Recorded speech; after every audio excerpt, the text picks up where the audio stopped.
in the ORS, I looked up what interference is, and it's really kind of very up to the officer's discretion. If I'm distracting you while you're working, you could say that, you know, you need to take a few steps away. And that should be sufficient if you train your officers into saying, hey, even if the person's acknowledging, even if I'm being just, you know, if the person's distracting me, the ORS is liberal enough to say that, you know, that's interference. So, I mean, that should give you guys some buffer to get a little space, because officers ask me to take a few steps back quite often, and I'm like, okay, sure, whatever, have a good night. So, I mean, that should be helpful in that regard. Yeah. How's it going? All right, how's it going, Sergeant? Not bad, not bad. Well, I don't know. All of the details of that issue aren't worked out yet. So I'm not going to get worked up about it yet because we still haven't found out exactly what the legislature wants. Sure. Once they get done with their process, and give us some legal guidelines, then we'll be able to try to adhere to them or write policy that's around them. No, I don't hate police officers. I don't dislike them. They're necessary, especially with our society the way it is. So, and that's my personal view. Everybody's got the right to their opinion, man. It's a free country. That's true. You don't have to like us. But all I would ask is that you be respectful of our workplace. I mean, I don't think that's unreasonable. That's an unreasonable request. We have and it's not only police officers that work in that building. Right. There are people from the mayor's office who work in there. We have non-sworn employees. And you know as well as I do that this kind of stuff that we're talking about makes people nervous. And so as somebody who's responsible for the work environment in our office, in our workplace, I would appreciate it if we didn't make people nervous unnecessarily. I get it. There's all kinds of emotion around the police. I understand it. I've been doing this job for a very long time. I get all that. But 21 years. But we all know that we at least have to question.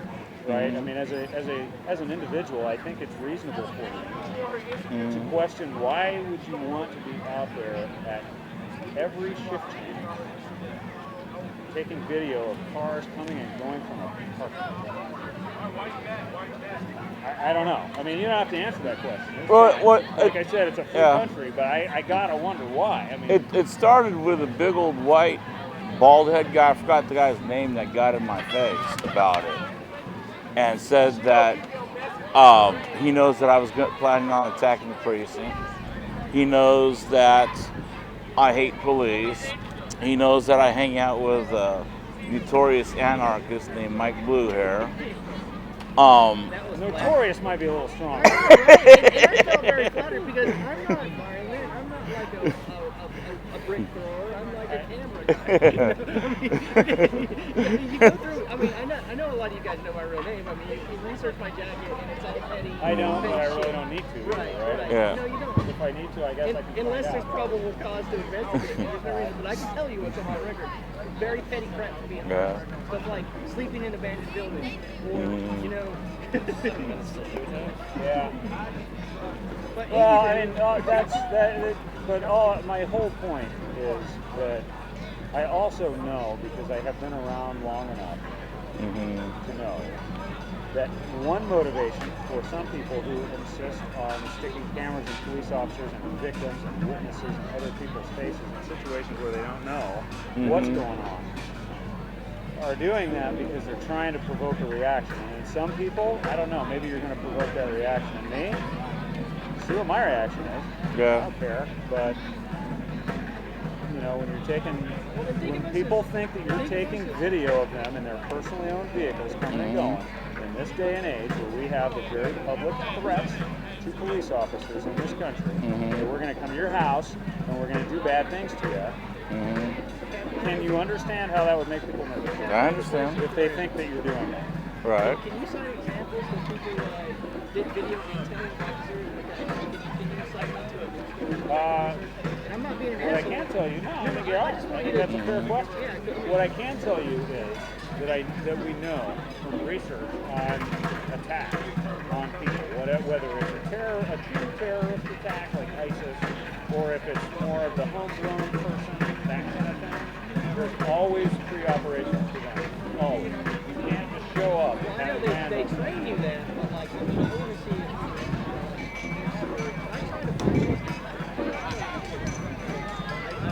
I try to find those. And I understand that. I mean, you work in a high-stress environment, work in an environment where not everybody's satisfied with the customer service experience. You know, they know lots of people that have jobs, I'm aware of that. So, like, I understand that the paranoia, but here's the thing, have you ever heard of something called a First Amendment audit? First Amendment audit? Yes. I know what First Amendment is. Okay. Well, the idea is to go and stand, and a lot of activists that do what I do this all over the country. If you type First Amendment audit into YouTube, you'll find, hundreds of examples. Any of you, what people do is they go and stand on public property and they put what they're legally allowed to. And the idea is to, basically check up, or think of it as sort of a secret shopping type thing. That's what a lot of activists do, and that's why a lot of people are doing these things where they'll risk being detained, or they'll risk, arrest, or harassment by police for doing, like, Peter's going to be, like, surveilling, trying to get data. Or harassment itself. Well, harassment or arrest means, Well, you're using the word harassment to refer to our Sure, right. I'm using the and I'll tell you, let me tell you something about that. If I can make a point there while we're there. Some of our police officers who are human beings. All police officers. Right. But some of our police officers who are human beings. Okay. The placement of the commas. Yeah, it's like the second. But our police officers are human beings, right? And some of them really feel like,